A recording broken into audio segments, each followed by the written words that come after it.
Hey everyone, welcome back to my channel. It's your girl Mercy Art.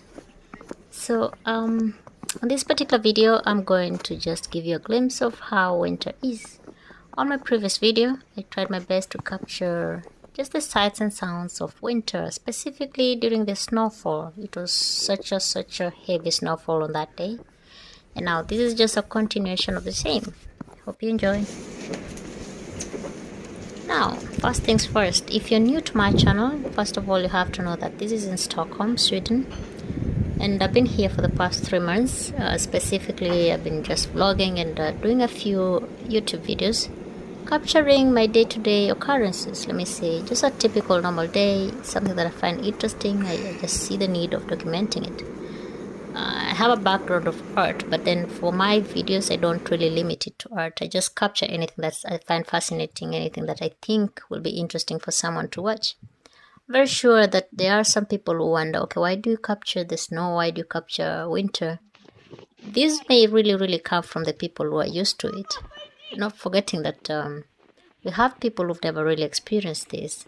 Now, coming from Africa, you notice this let me say, to me it's not really new because I've experienced this before in another country, but the bottom line is the body cannot fully adapt to this.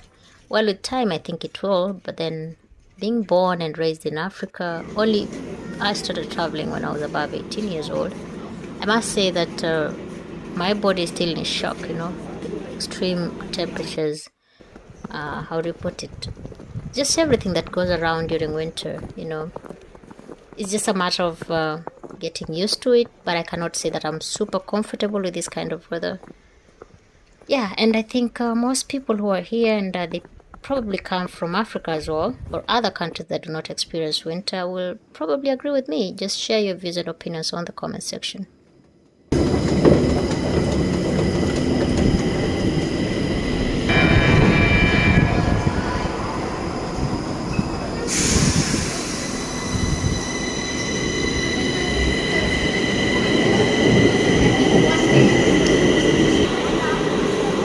One thing I find very uncomfortable during this season, the winter season, is the layering of clothes. It makes me so uncomfortable having to walk around with lots of clothes on you. This is so uncomfortable, trust me. By the way, there is a photography exhibition right here on the subway.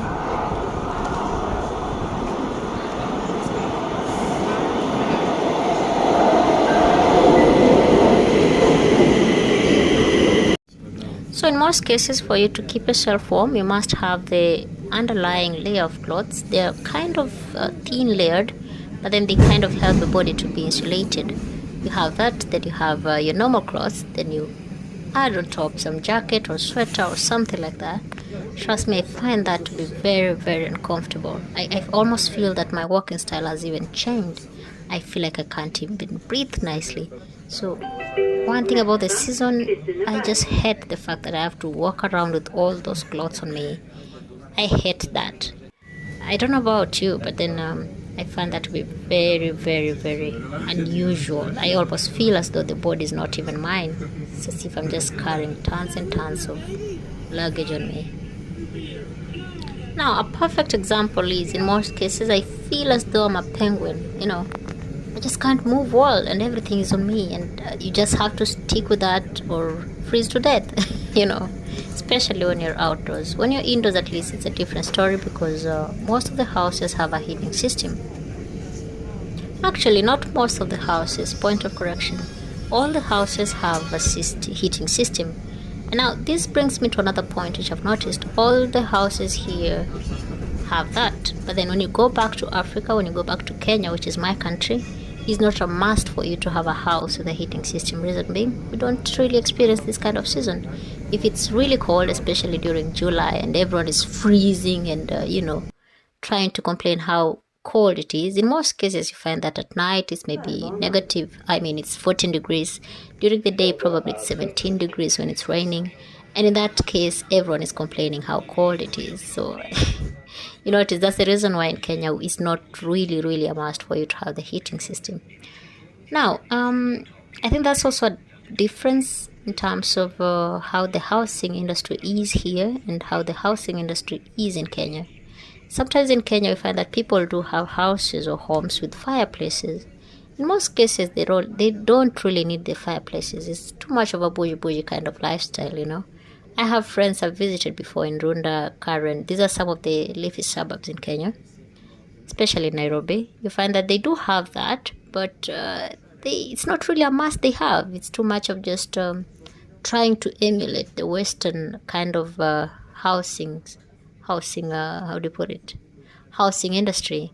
So it's too much of a luxury to have that. But then I came to notice here, especially in the countries I've been, especially in the Nordic countries like Finland and here, people do have fireplaces to literally warm their houses, especially if, let's say, it's a cabin house and let's say it's an off-the-grid kind of a house. They do have the fireplaces to heat the housings. So that's also another big difference that I've noticed. Talk of fireplaces, I've also noticed another thing about the housing system in Kenya. We don't necessarily need the fans, the ACs and whatnot. Reason being, during the day you find that it may be very hot outside, but then automatically inside the house it's very cool, and vice versa. When it's very, very cold outside, automatically the houses become warm. I've never known the theory behind it, but then when it comes to the housing system here, most of the houses have the ACs. Just in case, especially during summer, you notice, I think it was all over the news last summer, it used to be very, very hot. So when you don't have an AC, then there's a problem. So I think we are lucky in Africa to really have the natural kind of temperatures. We have, how do you put it? We don't really experience the extreme temperatures in terms of being too hot or too cold.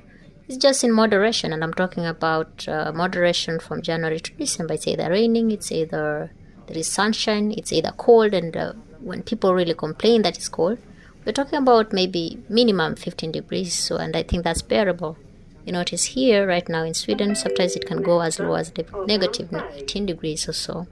So basically, these are some of the key differences that I've noticed coming from a country that does not really experience extreme seasons compared to a country that experiences the same. So I don't know about you, in case you have any views, any suggestions, not really suggestions, but then any point of opinions or something like that, just feel free to type in on the comment section. I would like to hear what's your experience like. If you are a person who comes from countries that experience these extreme seasons, what's your take about it? If you are someone who is coming in for the first time, let's say in Europe or something like that, what's your experience about it? What do you have to say about it? If you're someone, again, who's never really experienced these extreme seasons, what's your take about it? Do you have any questions? I'm just curious to hear your views and opinions about the same. On that note, I'm also curious to know your first experience. How was your first experience, especially for the winter season? The reason why I'm saying this is that for me, my first time experience winter was back in Finland. That was some couple of years ago. And there's a main reason why I'm saying this is because most of us Africans, when we schedule traveling, especially going to other countries other than Africa, we try our best to schedule our travels to coincide with the most favorable season, specifically maybe summer.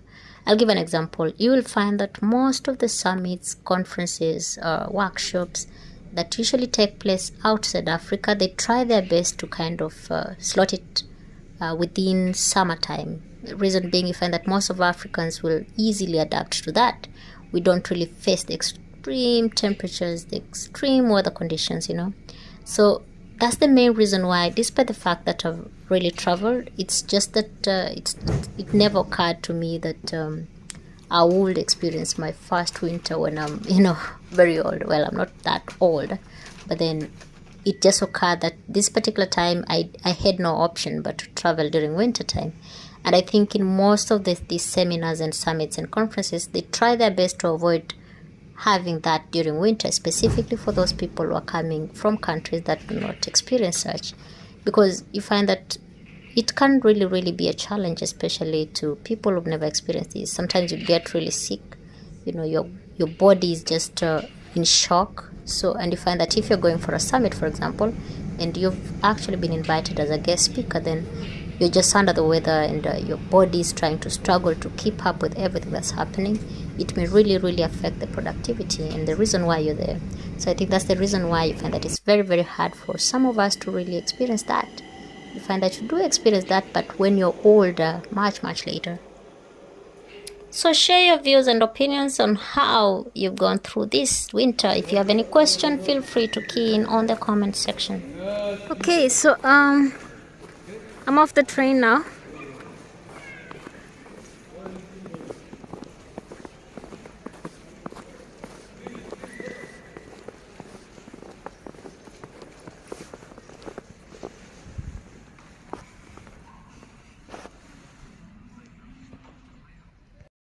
So I'm off the train, and I hope you guys enjoyed the video. It was too much of the tour, that's why I didn't really want to talk a lot. It was just a vibe of winter. Yay! So guys, if you have not subscribed, kindly do so. Support this channel by liking, sharing, and clicking on the like button. Yay! Thanks guys for watching.